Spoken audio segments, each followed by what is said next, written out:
Fille volontaire et obstinée, vous me faites honte. Vous avez juré de perdre mon neveu dans l'estime de tous ses amis et de faire de lui la risée du monde. Ces mots sont prononcés avec une fureur, mais une fureur glaciale. Et la personne qui parle, ce n'est pas une mère à sa fille, c'est une richissime aristocrate, Lady Catherine de Bourgh. Et s'adresse à Elizabeth Bennet. Exactement. Une jeune femme qu'elle considère comme socialement inférieure. Elle a fait tout ce chemin jusqu'à la petite maison des Bennet pour une seule raison. Exiger qu'elle refuse une demande en mariage. Une demande qui n'a même pas encore eu lieu, c'est ça qui est faux. C'est complètement absurde. C'est une confrontation violente entre le pouvoir et l'indépendance. Et à cet égard, la scène est incroyablement stimulante. Et c'est là qu'on touche au cœur du sujet. Le livre Orgueil et préjugés de Jane Austen, en réalité, c'est pas simplement un roman sur la recherche d'un bon mariage. Ah non? Non, c'est une exploration très profonde et souvent très drôle de la manière dont nos premières impressions peuvent nous aveugler et du courage qu'il faut pour admettre qu'on s'est trompé. Bienvenue dans cette analyse deux voix livre.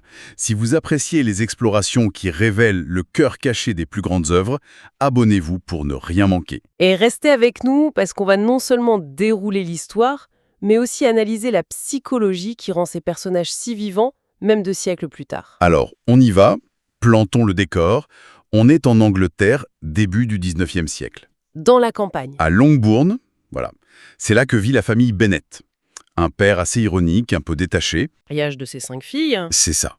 Et leur vie, un peu monotone, est totalement bouleversée par l'arrivée d'un nouveau voisin. Le fameux Monsieur Bingley. Un jeune homme riche, charmant, et surtout... célibataire. Et là, faut bien comprendre l'enjeu. Pour Madame Bennet, c'est pas juste une bonne nouvelle, c'est une question de survie. Ah oui, pourquoi? À cause d'une loi de l'époque, leur maison ne peut être héritée que par un homme. Et comme ils n'ont que des filles, à la mort de Monsieur Bennet... Elle perd tout. Exactement. Le mariage, c'est pas une option romantique, c'est une urgence économique. On comprend mieux. Et cette urgence, elle mène tout le monde au bal du village. Le début des ennuis. Et des espoirs. Au début, tout se passe bien. L'aînée, la belle et douce Jane, plaît tout de suite à Monsieur Bingley. Le coup de foudre est réciproque. Mais pour la deuxième, notre héroïne, l'intelligente Elizabeth, la soirée tourne au vinaigre. À cause de l'ami de Bingley. Le très riche mais très froid Mr. Darcy. Il refuse de danser avec elle. Et elle entend ce qu'il dit. Oui, il la juge à peine passable. Et voilà. En une seule scène, Austen met tout en place. Le titre du livre, il prend vie sous nos yeux. L'orgueil et les préjugés. L'orgueil de Darcy, qui le pousse à juger tout le monde de haut, et en réaction, le préjugé d'Elizabeth. Blessée, humiliée publiquement, elle décide de le détester. Point. On peut se poser la question, comment on réagirait à un tel rejet ? Son jugement est scellé ce soir-là. Et tout ce qui va suivre ne fera que le confirmer à ses yeux. C'est exactement ça. Peu de temps après, Jane tombe malade en allant chez les Bingley et elle est obligée de rester là-bas. Et Elizabeth, en bonne sœur, elle la rejoint à pied. Elle traverse des champs et arrive couverte de boue. Ce qui choque profondément les sœurs de Bingley. Ah, elles sont scandalisées. Mais Darcy, lui... Il a l'air intrigué. C'est un détail fascinant. Pour les sœurs Bingley, la boue, c'est vulgaire, c'est l'apparence qui compte. Et pour Darcy ? Pour Darcy, même s'il ne l'admet pas encore, cette marche, c'est une preuve de caractère, d'amour. Il commence à voir au-delà des apparences, même si son orgueil est encore bien présent. Et pour compliquer le tout, 2 autres hommes entrent en scène. D'abord, le cousin, Mr. Collins. Ah, Mr. Collins, un personnage incroyable. C'est l'héritier de la maison des Bennet. Un pasteur, pompeux, servile envers sa protectrice, Lady Catherine. Il est la caricature du carriériste. Et il arrive avec une idée très claire.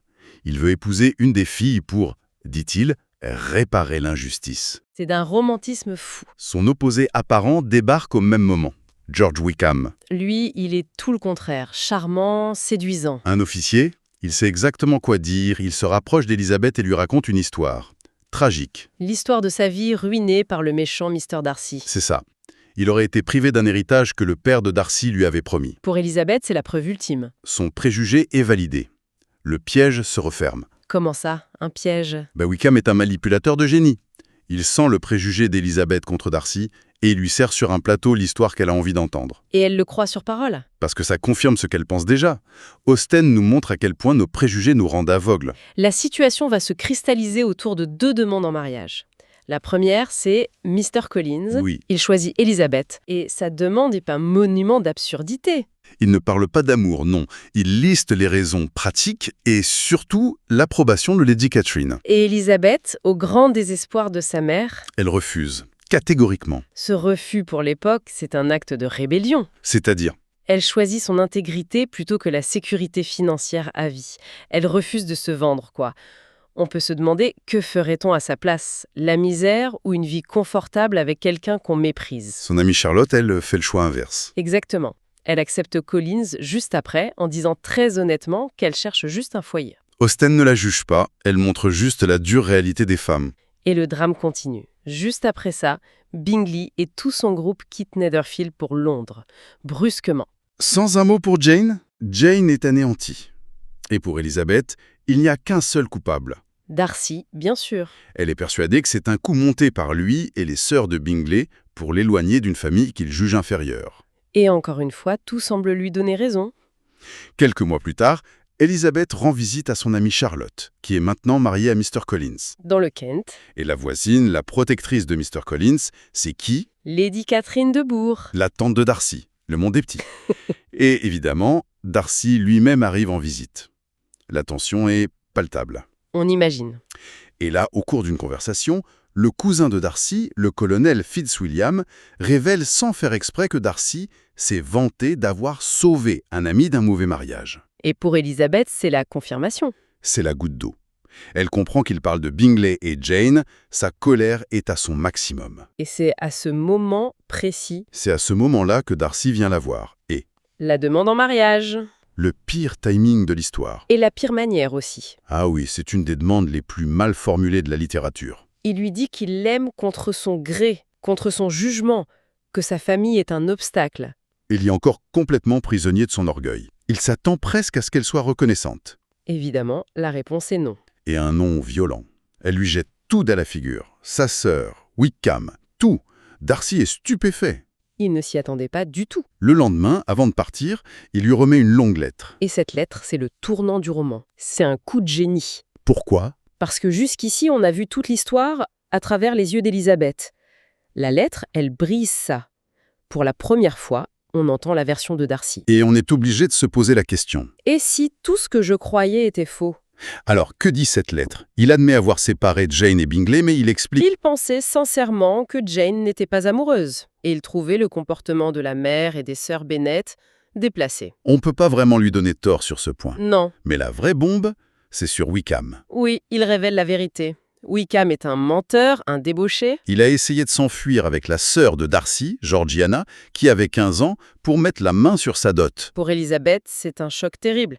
Elle réalise qu'elle a été aveuglée par ses préjugés.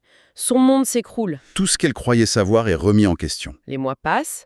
Elle fait un voyage avec son oncle et sa tante, et leur route les mène près de Pemberley. Le domaine de Mr. Darcy. Croyant qu'il n'est pas là, elle accepte de visiter. Et là, deuxième choc. Elle est éblouie. Le domaine est magnifique, de bon goût, sans ostentation. Et surtout, la gouvernante ne dit que du bien de son maître.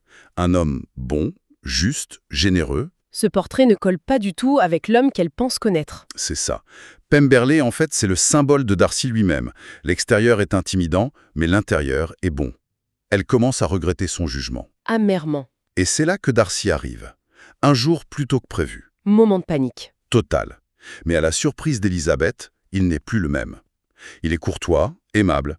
Il la présente avec fierté à sa sœur. Le rapprochement est évident. On peut se demander s'il a changé ou si c'est le regard d'Elisabeth qui a changé. Un peu des deux, sans doute. Il a été humilié par son refus et elle, libérée de ses préjugés, peut enfin voir qui il est vraiment. Mais au moment où tout semble possible, une nouvelle catastrophique arrive de longue borne. Ah oui, le scandale. Lydia, la plus jeune, la plus écervelée des sœurs, s'est enfuie avec Wickham. Sans être mariée. Ce qui, à l'époque, est une honte absolue. C'est la ruine sociale pour toute la famille. Elizabeth est anéantie. Elle se dit que c'est fini, qu'elle a perdu toute chance avec Darcy. Cette crise, c'est le test final. Elle révèle la vraie nature de tout le monde. Et pendant que la famille est en plein chaos, on apprend que l'oncle a retrouvé le couple et que Wickham a accepté d'épouser Lydia. Contre une grosse somme d'argent, bien sûr. Tout le monde pense que c'est l'oncle qui a payé. Mais plus tard, par une indiscrétion de Lydia, Élisabeth apprend la vérité. La vérité, c'est que c'est Darcy qui a tout fait. C'est lui qui a retrouvé les fugitifs, payé les dettes de jeu de Wickham et donné l'argent pour le mariage, Et tout ça en secret. en faisant jurer à l'oncle de ne rien dire. Il l'a fait pour elle, pour lui épargner la honte. C'est l'acte d'amour le plus pur et le plus désintéressé du roman. Après ça, tout s'accélère. Bingley, encouragé par Darcy, revient et demande la main de Jane. La joie à Longbourn. Mais il reste un dernier obstacle, et on en revient à notre scène du début. Lady Catherine de Burgh. Elle débarque, furieuse, pour exiger qu'Élisabeth promette de ne jamais épouser Darcy. Et c'est là qu'Élisabeth montre toute sa force. Face à cette femme qui incarne le pouvoir, l'arrogance, elle ne cède pas. Elle refuse de faire cette promesse. Elle défend son droit de choisir. Et ironiquement, c'est ce refus qui va tout débloquer.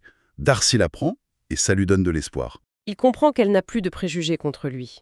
Alors, lors d'une promenade, il renouvelle sa demande, mais cette fois, sans orgueil. C'est une proposition humble, sincère. Et cette fois, Élisabeth, dont l'orgueil et les préjugés ont disparu, accepte avec un bonheur immense. Le livre se finit donc sur ces deux mariages, mais Austen nous laisse avec une question, je trouve. Laquelle? Dans une société avec autant de contraintes, le vrai bonheur, c'est quoi? L'amour-passion ou une union intelligente entre le caractère, le statut, la raison? Et la réponse? Peut-être que le vrai accomplissement, comme le découvrent Élisabeth et Darcy, c'est d'apprendre à faire coïncider les deux. C'est quand le cœur et la raison finissent par regarder dans la même direction.